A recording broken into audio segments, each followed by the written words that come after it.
Hello, my name is Elise and I'm a children's librarian at the Acton Memorial Library in Massachusetts. I also work in Needham and Wayland. I'm here today to do a family activity craft connected to the summer reading program, Imagine Your Story. This summer we've been reading tales about magic and fantasy and fairy tales.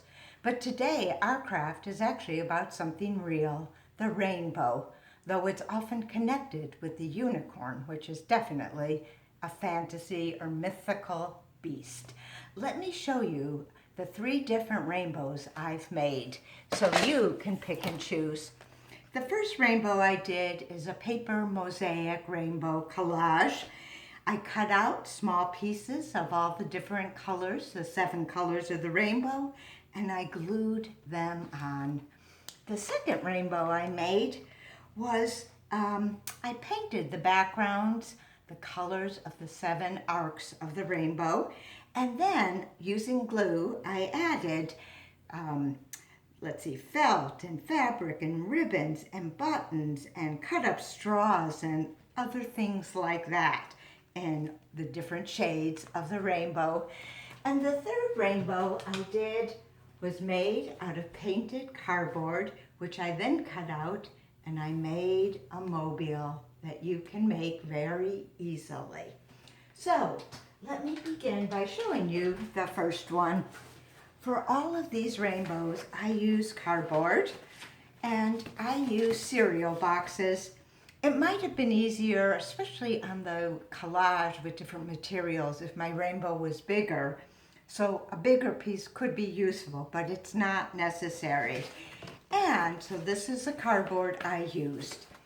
I then cut out a rainbow shape, and then I created the 7 arcs of the rainbow. And the colors are red, orange, yellow, green, blue, indigo, and violet. But I actually made a mistake. The red, which I put as the inner arc, actually is the outmost arc. And the colors are really red, orange, yellow, green, blue, indigo, violet. So next time I do these, I will reverse the order. Sometimes in a double rainbow, you will have this color, but not in a regular rainbow. So this is really how I began with these arcs. And then for the rainbow, that was this one. I gathered all the different colors I needed, and so I cut them up, and here they are. And I just used scissors. I did have a paper cutter, but it's not crucial. And I just cut them up into squares, different sizes. It didn't really matter.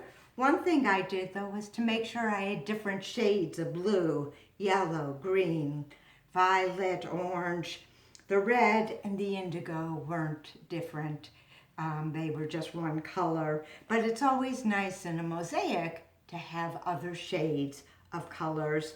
And I began by just gluing the different colors to the different arcs. So here's my red, orange, yellow, green, blue, indigo, and violet.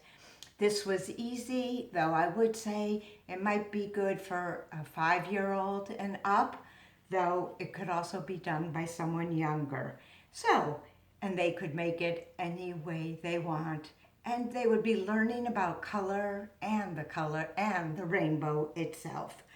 Now the second one I made, I painted the background colors of the rainbow because I knew that my objects that I was gluing on it would not cover. So I needed the different paint backgrounds so that you could see those arcs. And this next part is really like a scavenger hunt for you and your children, because I had to go around my house and gather materials and then sort them in all the colors. And that's a great family activity.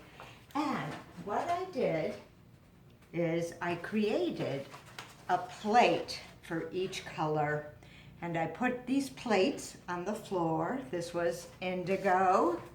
This was my red plate. and so on. I made one for each color of the rainbow. And then I began sorting my buttons, my ribbon, my fabric remnants, my pom-poms.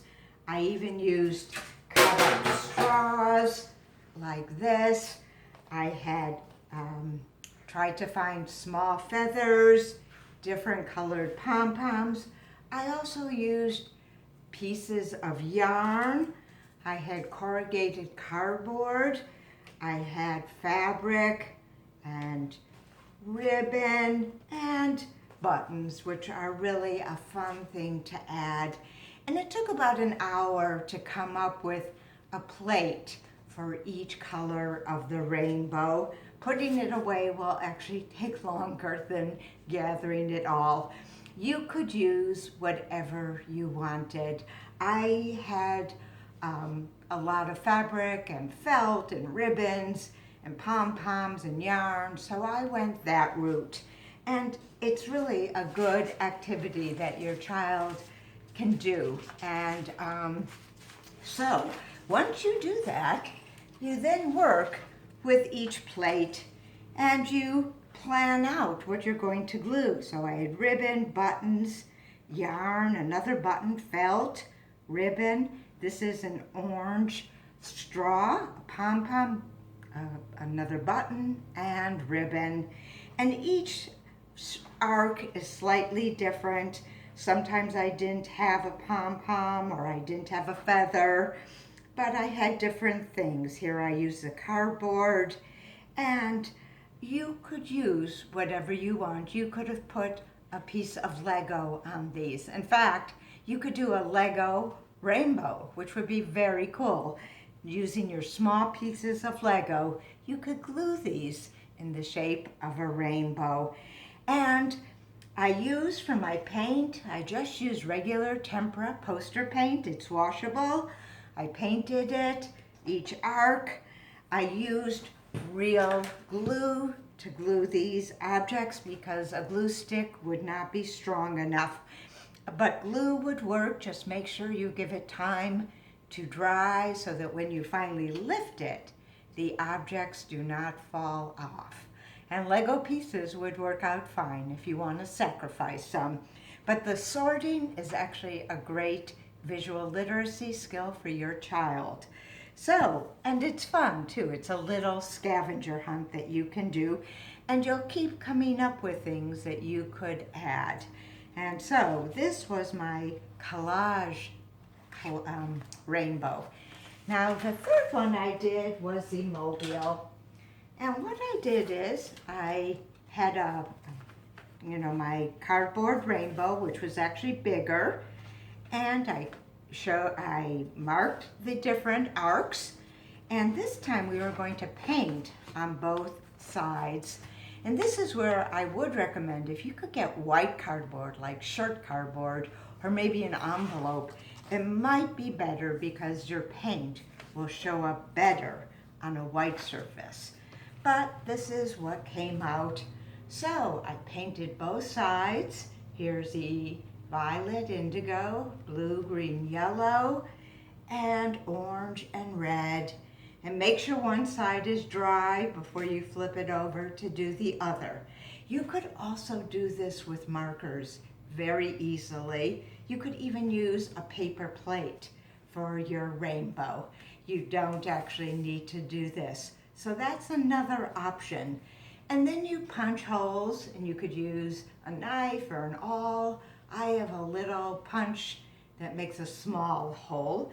And this is a string for jewelers to make necklaces, but you could use fishing line or regular string. You can hang it by a window so it spins, or anywhere, and you have your own rainbow.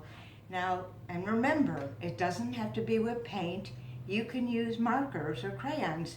Just make sure you have the different colors of the rainbow. And if you have a unicorn, you can then play with it too. So I hope you enjoy these crafts. They took a little bit of time, but not really. And if you substitute your own supplies like a paper plate or markers or Lego pieces, you will be able to do these. Okay, I hope you enjoy your rainbows and I hope you get to see one soon. Thank you. Bye.